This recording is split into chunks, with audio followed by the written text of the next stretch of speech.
संतोष देशमुख हे केजहून मस्साजोगकडे निघालेले होते आणि रस्त्यात टोल नाक्याजवळ एका काळ्या रंगाची स्कॉर्पिओ त्यांच्या कारचा पाठलाग करत होती। टोल नाका परिसरामध्येच त्यांच्यावर हल्ला झाला आणि त्यानंतर त्यांचं अपहरण करण्यात आलं। अमानुष मारहाणीमध्ये त्यांचा अखेर मृत्यू झाला। मृत्यू होण्यापूर्वी त्यांच्या कारचा पाठलाग करतानाचा सीसीटीव्ही फुटेज समोर आलाय आणि या व्हिडिओत सुरुवातीला एक पांढऱ्या रंगाची कार जाताना पाहायला मिळते। त्यानंतर लगेचच 10 सेकंदामध्ये दुसरी काळ्या रंगाची स्कॉर्पिओ गाडी त्यांचा पाठलाग करताना या व्हिडिओमध्ये स्पष्ट दिसतंय। हा सगळा खेळ अवघ्या 4 मिनिटात झाला। अपहरण करून भरधाव वेगानं पुन्हा काळ्या रंगाची स्कॉर्पिओ केजच्या दिशेने जाताना या सीसीटीव्हीमध्ये कैद झालेली आहे।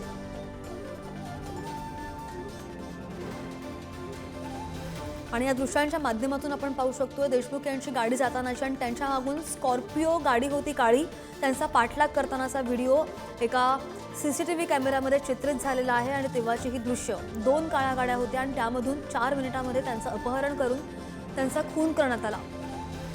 संतोष देशमुख यांच्या हत्या प्रकरणी आता रोज नवनवीन खुलासे समोर येत आहेत आणि वेगळं वळण सुद्धा हे प्रकरण घेताना दिसतंय। सीआयडीकडे याचा तपास आता वर्ग करण्यात आलेला आहे। बजरंग सोनावणे यांनी मागणी लावून धरली आणि त्यानंतर आता हा सगळा तपास सीआयडीकडे वर्ग करण्यात आला आहे। त्यानंतर पुढची महत्त्वाची बातमी पाहूयात। बीडचे मस्साजोगचे सरपंच संतोष देशमुख यांच्या प्रकरणी भाजपचे आमदार सुरेश धस यांनी मुख्यमंत्री देवेंद्र फडणवीस यांना पत्र लिहिल्याचं कळतंय। संतोष देशमुख यांच्या हत्येची एसआयटी चौकशी करा अशी मागणी या पत्राद्वारे त्यांनी केली आहे। या हत्येमागे मास्टरमाइंड कोण आहे या संदर्भातला शोध घ्यावा असं सुद्धा मागणी करत सुरेश धस यांनी म्हटलंय।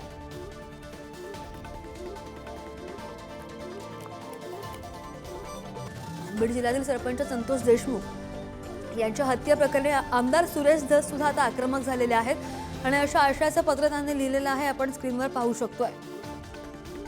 मुख्यमंत्री देवेंद्र फडणवीस यांना पत्र दिल्याचं कळतंय। हत्येमागे मास्टरमाइंड कोण आहे या संदर्भातला शोध घ्या, तपास करा असं सुद्धा धस म्हणतात।